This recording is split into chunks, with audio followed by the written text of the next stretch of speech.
Hi, welcome to Cooking for Christmas at Inside Kate's Kitchen. Today we're going to make fresh cranberry sauce. We're going to start out with 1 bag of cranberries. Fresh cranberries from the store, or if you happen to have a bog nearby, you can use those. They're much better because they're much fresher. We also have 1 cup of fresh squeezed orange juice and 1/2 cup of pure cane sugar. What we do is we put all of our berries in the pan. To that, we add our orange juice, and we put all of that in the pan. Finally, we add our sugar. Also, just dump it in the pan. This is one of the easiest recipes I know.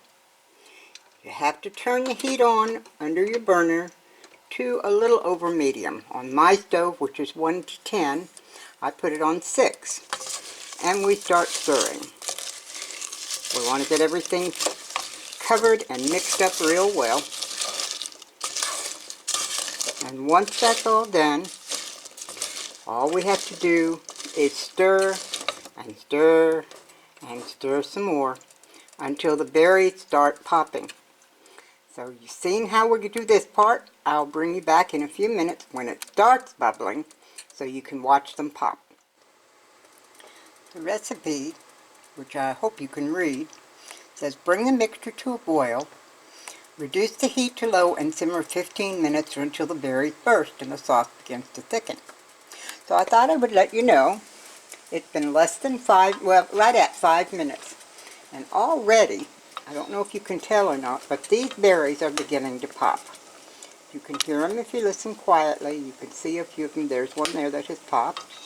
Now that it's started to boil and it's popping, I'm going to turn the heat down to medium-low, and we'll start the simmering for 15 minutes. This truly is a very, very simple recipe, guys, and what turns out is wonderful. Things have been cooking for about 8 minutes of the 15, and as you can see, the cranberries and the juice are already starting to get really thick. I'm going to have to start stirring it almost constantly for the next few minutes so it doesn't scorch. Once we do that, we're going to take our ladle and ladle it into our bowl. So I'll have to let you know as soon as it's thick enough to start ladling into the bowl. I'll bring you back then. Our 15 minutes are up, and I want you to see that this has really gotten thick. It's actually almost thick enough to just put in a jar and put in the refrigerator and call it cranberry preserves.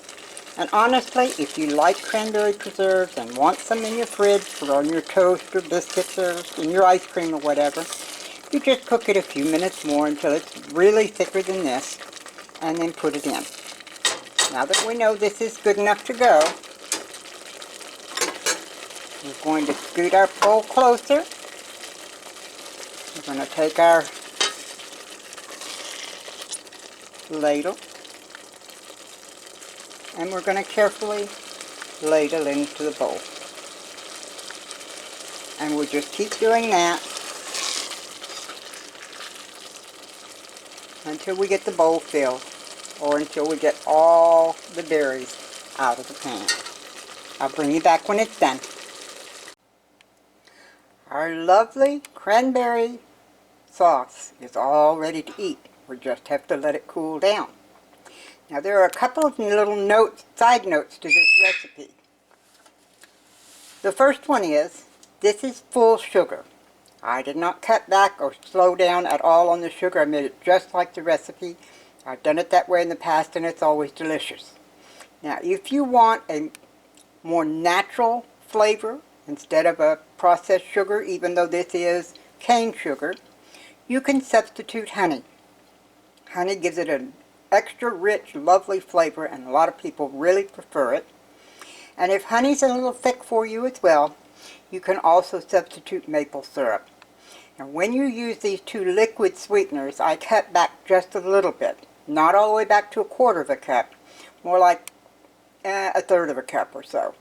But You do cut back a little bit. It cooks down just as well. It gets just as thick, and it is delicious. This is our first in the recipe of cooking for Christmas inside Kate's Kitchen, and it's cranberry relish from whole cranberries. I hope you guys enjoy it. I'll see you back next time for the next recipe, which should be corn casserole. You guys take care. Bye.